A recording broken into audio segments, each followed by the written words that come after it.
Hello friends, मैं advocate Amit Puri, Punjab and Haryana high court Chandigarh. दोस्तों, आज हम बात करेंगे सक्सेशन सर्टिफिकेट के बारे में, यानी कि प्रमाण पत्र। यह क्या होता है।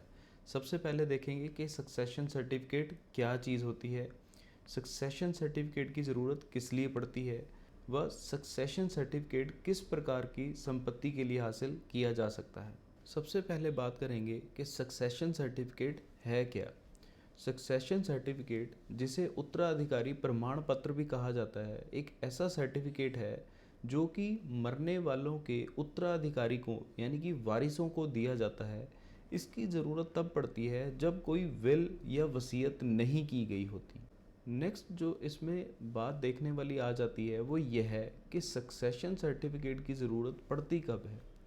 सक्सेशन सर्टिफिकेट की ज़रूरत तब पड़ती है जब अकाउंट होल्डर बिना वसीयत किए एक्सपायर हो जाता है, तो उसके उत्तराधिकारियों यानी कि वारिसों को लेकर या तो कोई इशू है या कोई उनका डिस्प्यूट चल रहा है।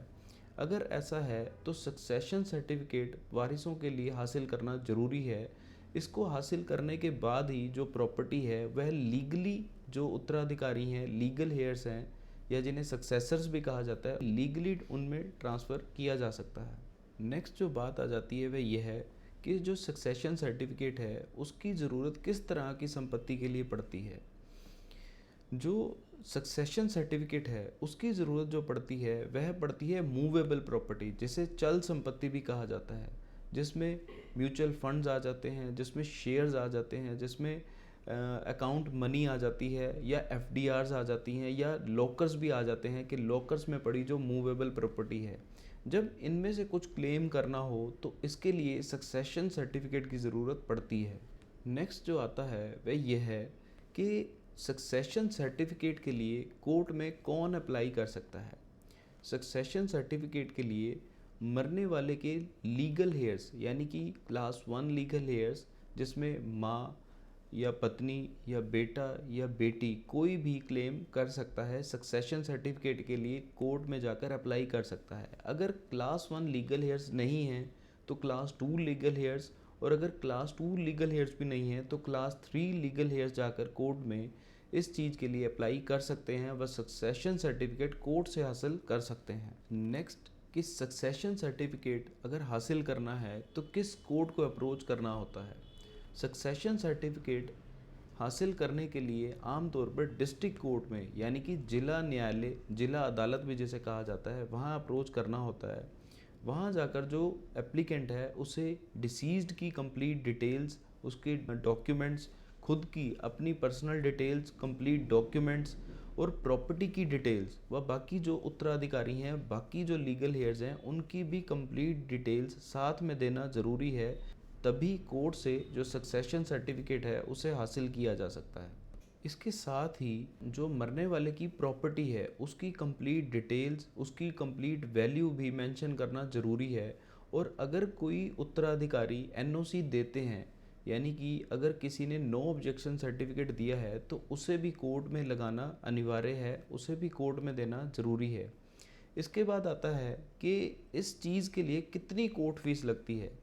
शुरू में तो इनिशियली थोड़ी सी कोर्ट फीस ही लगती है, लेकिन केस डिसाइड होने पर कोर्ट प्रॉपर्टी की टोटल वैल्यू के हिसाब से कुछ परसेंट, 2 या 3% के हिसाब से कुछ ना कुछ चार्ज ज़रूर करता है कोर्ट फीस के रूप में। इसके बाद आता है कि सक्सेशन सर्टिफिकेट हासिल करने के लिए कोर्ट का प्रोसेस क्या रहता है। सबसे पहले कोर्ट पटिशन व जो सक्सेसर्स हैं उनकी वेरिफिकेशन की जाती है।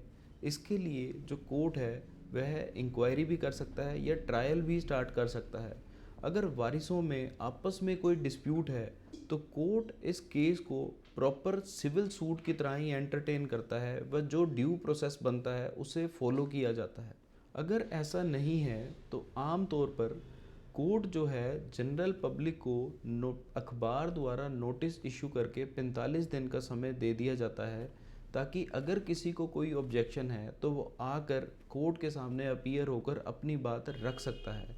और अगर इस नोटिस के पीरियड के दौरान कोई पेश नहीं होता, कोई ऑब्जेक्शन नहीं आती, तो कोर्ट सब कुछ वेरीफाई करने के बाद, ड्यू प्रोसीजर फॉलो करने के बाद सक्सेशन सर्टिफिकेट इशू कर देता है।